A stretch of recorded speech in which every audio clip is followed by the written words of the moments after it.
You talk about that numbers don't mean a lot to you, and I know that everyone's been talking about the record with Lenny Wilkens. But as we're talking right now, you just have a few games to go and you will become the all-time winningest coach. Maybe it doesn't mean anything to you now, but when you retire to Maui and the beautiful homes that you have there, and you look back, you have to be proud of that record when you achieve it. Well, I'm not saying I'm not proud of it. I'm just saying that I've never been statistically oriented. Individual goals have never been part of what I do. It's always team goals. From when I was a player, because I didn't have great skills, maybe, so I had to, think only team. And same as a coach, you don't think, what am I doing? You think, what is the team doing? When the team has success, the coach has success. So really, I don't think in terms of numbers or things that may or may not happen. You just do the best you can. You try to get your players to play the right way, where they play to win and they play to share the ball and do the positive things good teams do, and then you kind of let it fall wherever it falls. You won 5 rings as a player. Now, I played in this league a long time. I never won a ring. That has always been a disappointment for me.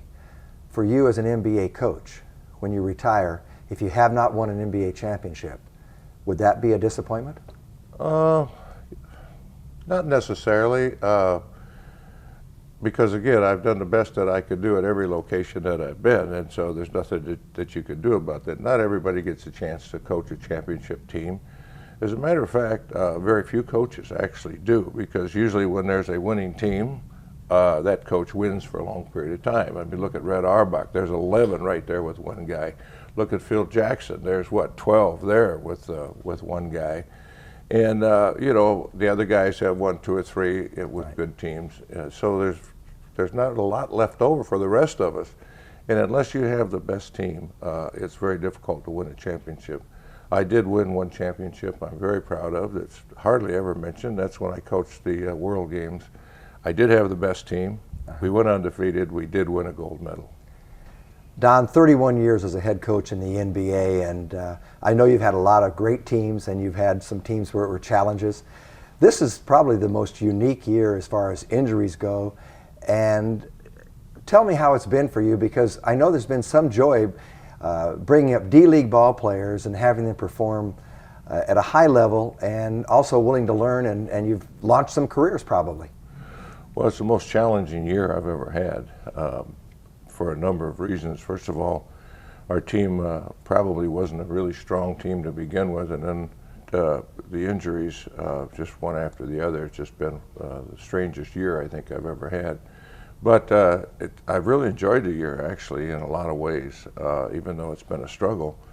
I've enjoyed the fact that we give some of our young players a chance to play. From our rookies all the way up to the D-League players that we've acquired, and give them a chance to show what they can do and to start their NBA careers. And there's a lot of positives, really, that have happened this season. I sense when I see you, and I would say that I see a different spirit about you, and you almost get young again when you get a player like Stephen Curry that comes into camp. Someone that you coveted, didn't think was going to be available, and then he lives up to the expectations that you had for him.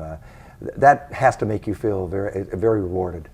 Yeah, that's really what it's all about. When you're not winning championships, you have to find other things that make you happy. And certainly when you develop a young player that plays the game for all the right reasons and just is that super person and basketball player combination, you find one rarely, and when you do, it just makes coaching a joy. And even though we've lost, a lot more games than we won this year, I've had a great joy in coaching Stephen, and along with the D-League guys who have come in and really been very successful in our system. I don't know how long you plan on coaching, but this is a young nucleus, and with Monte Ellis also, and Brandon Wright and Anthony Randolph, and you haven't had a chance to coach them. Can you see yourself, even if it happened hypothetically down the line, would you like to try to bring these players into fruition and do something with them? Well, I would actually. When you see that it's going to take more than a year yeah. Or two, you'd like to be there for it. But I'm only going to coach one more year. There's a time where you have to call it quits, and I'll coach 1 year after this, and after that I'm going to retire, and I'll watch them and cheer for them on TV, and somebody else could do that job. Nellie, you're a lifer, and it's in your blood, and I know how much you watch basketball and love basketball. Do you really think that you can go off to Maui and sit back there and be content to just be on the peripheral side of it and enjoy that? Can you be content doing that? Well, basketball isn't the only thing that I do. I have a lot of things on Maui that I do and I'm proud of, and I have a lot of things here in Dallas, that would take my time. So I don't feel I'm going to have a problem leaving the game behind. Sounds like you're going to. I'll always enjoy it and watch it and do those sorts of things. But I want to mention one other thing I think that's really important, and especially when you're having a down year. There's nothing wrong with having a bad year. It happens to every NBA team, and you go through ups and downs all the time. I wish our up would have been longer and more consistent, and it could have. But we find ourselves in this position now, and we're rebuilding again. But there's really nothing wrong with having a bad year or two in the league if you capitalize on it, if you get the right player to draft. Last year we got the right player in the draft. This will be a big draft for us. It'll be a big off season for us. But the team has to turn itself around, and it has a nucleus to be pretty good. Now, I don't know when that's going to be, but it has a nucleus to be pretty good. And I'm going to watch that whether I coach them or not. So I'm going to root for them forever. Yeah, finally, it sounds like, I know you have a lot of business interests and own property, and it sounds like you're looking forward to just being kind of a businessman also and keeping busy that way. Well, the easiest thing is to call yourself a developer. When you have stuff, then you can develop your properties and beautify them and buy and sell and those kinds of things. I really do enjoy that, and it's something I've been doing a long time on Maui. Well, Don, good luck the rest of this year and on that record for Lenny Wilkens, and next year as well. And I've enjoyed our friendship and our association through the years. Thank you very much. Same here. All right, Jimmy. Good job.